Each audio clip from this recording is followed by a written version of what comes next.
Are you gonna tell me where you went? All the messages I sent with no reply. It's like that.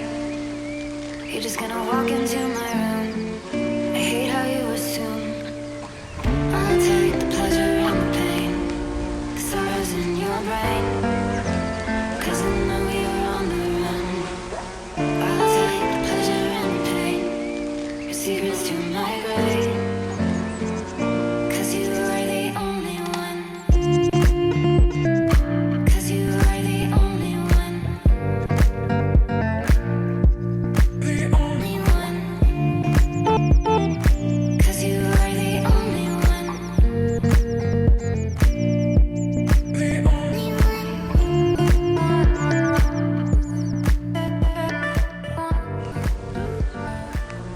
Je m'appelle Hugo Pralu, je suis le fils de François Pralu. Je suis officiellement pâtissier depuis l'année 2018 et je suis aussi l'initiateur du jardin en permaculture collaboratif qui se situe juste derrière la manufacture Pralu. Je me suis fixé le challenge de suivre des études, de faire des études et juste derrière d'enchaîner sur mon CAP en pâtisserie. Les études, ça a été aussi un peu une revanche sur ma scolarité précédente qui avait été un peu compliquée et où les profs me disaient que je n'étais pas forcément amené à faire beaucoup de choses, quoi. Je suis né au-dessus de la pâtisserie comme mon père, qui était la pâtisserie de son père avant.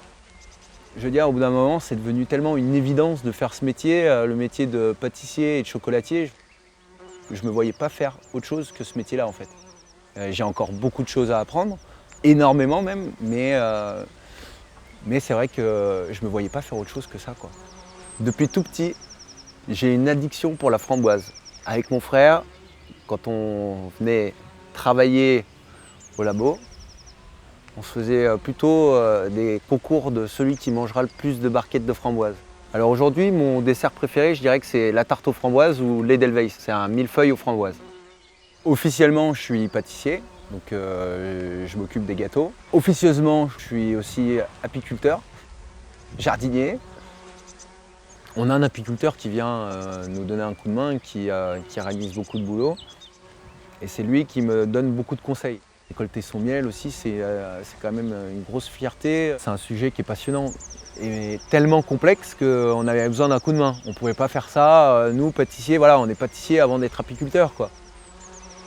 Le projet du jardin en permaculture qui se situe juste derrière la manufacture, ça a été une idée un peu comme une autre. Après, pour d'autres personnes, c'était clairement une idée farfelue, mais avec mon père, on se ressemble un peu. Donc des fois, les idées farfelues, ça match tout de suite.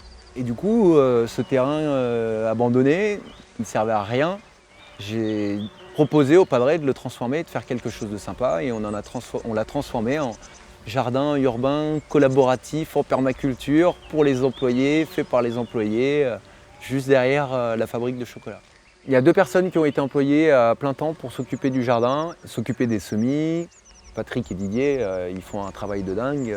Tout ce qui se trouve dans le jardin, c'est pour les employés. Alors les salariés, ils ont une demi-heure par semaine sur leur temps de travail pour venir récolter des légumes et des fruits. Tout ça, c'est des choses qu'on pourrait utiliser en pâtisserie, mais on donne la priorité aux employés. On a des groseilliers, cassissiers, mûriers, et j'en passe. Le jardin, il est ouvert à tous. Le but de ce jardin, c'était de créer un endroit un peu fédérateur où on relaxe après le boulot. Ça me permet aussi de transmettre un peu des valeurs écologiques aux salariés de la boîte. S'ils veulent venir l'après-midi pour en profiter avec leur famille ou leurs amis, ils peuvent. Et c'est vrai que quand on est là le vendredi, juste après le travail ou le samedi, donc on n'est pas dans les labos en train de manger entre 4 murs, on est bien quand même. Quand on a un grand-père qui est meilleur ouvrier de France et un père qui a fait autant de choses, qui fait son propre chocolat, qui a développé l'activité dans beaucoup de villes en dehors de Rouen et qui continue à développer un business incroyable, oui, on a un petit peu la pression. Mais c'est une pression qui est positive. Demain, je suis amené à perpétuer toute cette tradition et changer le moins de choses possible, mais quand même apporter ma vision des choses aussi, quoi. Sur le magasin de mon grand-père, il y avait marqué « La praluline, c'est Pralu ». Et la recette, elle a toujours pas bougé. Et la pancarte non plus.